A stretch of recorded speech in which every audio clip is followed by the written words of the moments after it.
آج کل پاکستان میں عدلیہ میں اختلافات کی خبریں گرم ہیں، تو سمجھنے کی کوشش کرتے ہیں کہ آخر یہ گیم ہے کیا۔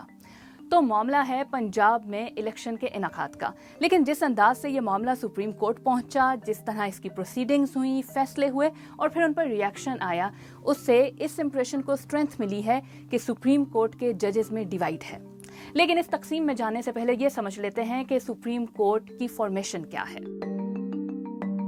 تو سپریم کورٹ میں اس وقت ججز کی کل تعداد انکلوڈنگ چیف جسٹس 15 ہے، جس میں سب سے سینئر خود chief justice of Pakistan justice Umar Ata Bandial ہیں، جبکہ سیکنڈ سینئر موسٹ جج جسٹس قاضی فائز عیسیٰ ہیں۔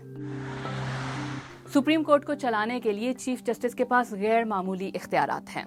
وہ پاکستان کی حدود میں کسی بھی معاملے پر اپنے انفرادی نوٹس پر کیس اوپن کر سکتے ہیں، جس کو سو موٹو کہا جاتا ہے۔ کون سا جج کون سا کیس سنے گا، یہ فیصلہ کرنے کا اختیار بھی چیف جسٹس ہی کے پاس ہے۔ اب یہ امپریشن کیوں ہے کہ سپریم کورٹ کے ان 15 ججز کے درمیان تقسیم ہے؟ یہ سٹوری تھوڑی کمپلیکیٹڈ ہے، سو اس پر بیٹھ کے بات کرتے ہیں۔ تو بات ہو رہی تھی پنجاب میں الیکشن کے انعقاد سے متعلق کیس کی، جس کی سماعت چیف جسٹس نے اپنا سو موٹو اختیار استعمال کرتے ہوئے شروع کی۔ اب چونکہ یہ پبلک انٹرسٹ کا معاملہ تھا، سو اس پہ ایک بڑا بینچ بنایا گیا، جس میں 9 ججز کو شامل کیا گیا۔ لیکن جو ہی اس کیس کی سماعت شروع ہوئی، پاکستان مسلم لیگ نواز نے اس بینچ میں شامل 2 ججز پر عدم اعتماد کا اظہار کیا، سو ان کو اس بینچ سے علیحدہ ہونا پڑا اور اس طرح یہ بینچ ٹوٹ گیا۔ اب باقی بچ گئے 7 ججز۔ ان 7 میں سے بھی 2 ججز نے چیف جسٹس کے اختیارات پر سوال اٹھایا اور یہ کہا کہ چیف جسٹس اس کیس میں سو موٹو کا حق نہیں رکھتے تھے۔ تاہم سپریم کورٹ کے چیف جسٹس نے انہی 5 ججز کے ہمراہ کیس کو مزید آگے بڑھایا اور یہ فیصلہ کیا کہ الیکشن کمیشن 90 دن کے اندر پنجاب میں انتخابات کرائے گا۔ لیکن اس میں سے بھی 2 ججز نے اس فیصلے کے خلاف رائے دی۔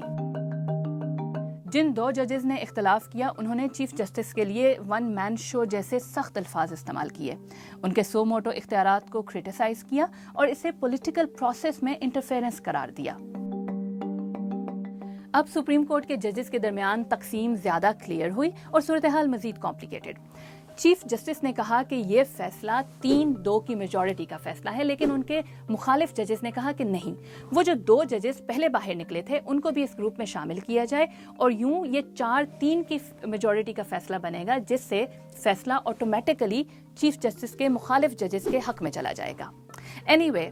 الیکشن کمیشن نے سپریم کورٹ کے فیصلے کے بعد الیکشن کا شیڈیول جاری کیا، لیکن کچھ ہی دن کے بعد انہوں نے کہا کہ نو، اٹس ناٹ ہیپننگ۔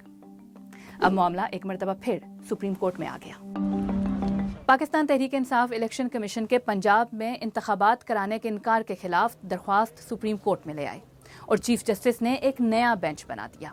اس دوران سپریم کورٹ کے سیکنڈ سینئر موسٹ جج جسٹس قاضی فائز عیسیٰ نے ایک اور کیس میں اپنا فیصلہ دیا، جس میں انہوں نے کہا کہ جب تک چیف جسٹس کے سو موٹو اختیار سے متعلق رولز کلیئر نہیں ہو جاتے، تب تک تمام سو موٹو کیسز پر سماعت روک دی جائے۔ ان کے اس فیصلے میں شامل دوسرے جج جسٹس امین الدین تھے، جو اس نئے بینچ کا حصہ تھے۔ کیس کی سماعت کے دوران جسٹس امین الدین نے کہا کہ وہ اب اس بینچ کا حصہ نہیں بنیں گے اور یوں یہ بینچ ٹوٹ گیا۔ اگلی صبح جب ہیئرنگ دوبارہ شروع ہوئی تو پتا چلا کہ بینچ ایک بار پھر ٹوٹ گیا ہے، کیونکہ اب ایک اور جج نے اس کیس کا حصہ نہ بننے کا فیصلہ کیا ہے۔ تاہم چیف جسٹس نے اب 3 ممبرز کے ساتھ ہی اس کیس کی سماعت جاری رکھنے کا فیصلہ کیا۔ پھر اس 3 رکنی بینچ نے 4 اپریل کو پی ٹی آئی کی فیور میں فیصلہ دیتے ہوئے الیکشن کمیشن کا الیکشن ڈیلے کرنے کا فیصلہ ڈسمس کر دیا۔ چیف جسٹس نے اسی روز ایک اور بینچ بنایا۔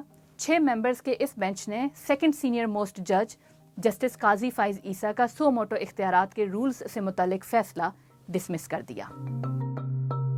اور اب ذرا پاز لیں۔